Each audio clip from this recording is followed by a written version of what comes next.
Shakespeare has touched every part of our lives. These are famous stories. I just love the fact that in the middle of central Illinois, there is a nationally known Shakespeare Festival. You've got this outdoor theater with this great space on this Ewing Manor, which is, nobody else has this. Nobody else has a castle. Outstanding actors, outstanding directors, outstanding stage design. In 41 years, we've missed one. Shakespeare festivals, it depends on which one, but usually they're summer festivals where either the plays of William Shakespeare or Shakespeare's contemporaries are done, usually in some outside theater that is in some way modeled after Shakespeare's Globe Theater. Actors from all over the country are auditioned for them, and they come in and you make a company for that year, and you spend your summer doing 3 plays or 6 plays, depending on the length of the festival. And the people who work in the theater, this is one of the places you really want to work. It's like this one in Utah and Oregon. These are the big ones. These are the ones everybody's like, oh, I would love to work there. So, when you get a chance to audition for it, it's like, oh, this is a really big deal. And then you come here to Bloomington Normal and people are like, oh, there's a Shakespeare Festival here. Our core acting company are paid actors. A certain number of them are members of the Actors Equity Union. This is the same union that covers Broadway theater in Chicago, and any other professional theater around the country. What it means for us is that we get quality, committed professionals that really know what they're doing. They take that text and really can make it come alive. And that's what we ask of our actors, to make the text come alive. And the text is all important in Shakespeare.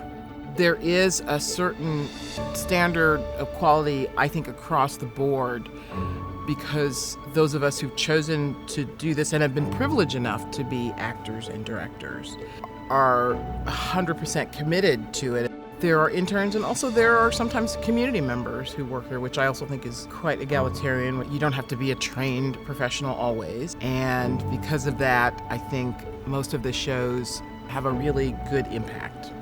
This festival has been recognized as one of the best ones in the country.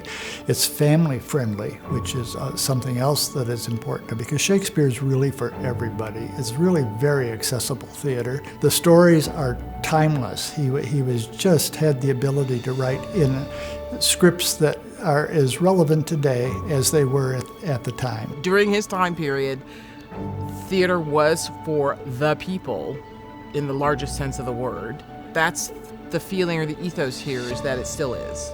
You don't have to be dressed up. You can have a little snack, a little drink. That's how it was at the Globe 400 years ago, and that's how it is now. He wrote for people who were paying a couple pennies a head, and certainly the aristocracy was invited, and the royalty was invited, and they did court shows and things like that. But most of the people in that theater, if you count the bodies, were standing in the groundling seats, which aren't even seats. They're literally just standing. That's who it was for, and that's why there's so much direct address and talking to the audience in Shakespeare. It's like to communicate with those groundlings that are part of the show. There's always plenty of comedy in every show. Of course, there's beautiful language. But I think the directors and the actors always make sure that it's about communicating and not about you just sitting there and appreciating it. That's one of the things I do love about this place, is that the actual performances are accessible to somebody whether they are familiar with Shakespeare or not. We are designing these shows with the intention that they be really fun to watch. And I know that sounds obvious, but it's kind of not sometimes. I think sometimes some art forms, particularly live theater, can sometimes feel like they're for an in crowd.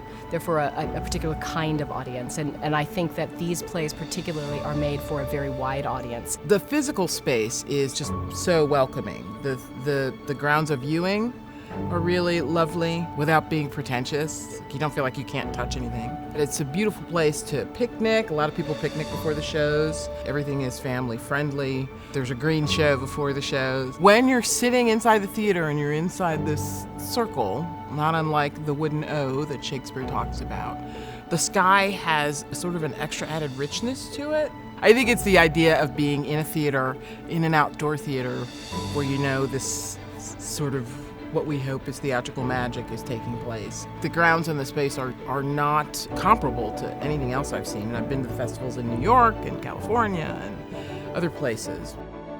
I don't know, I feel like we're all sort of in this experience together from the time we get to the cobblestone courtyard all the way to the end of the show, the actors and the audience and the people who are working front of house. I know people who come and they say, I had no idea it was like this. I had no idea that I'd have such a good time. Well, everybody should come and try it, and a lot of them would find out that they have a really good time.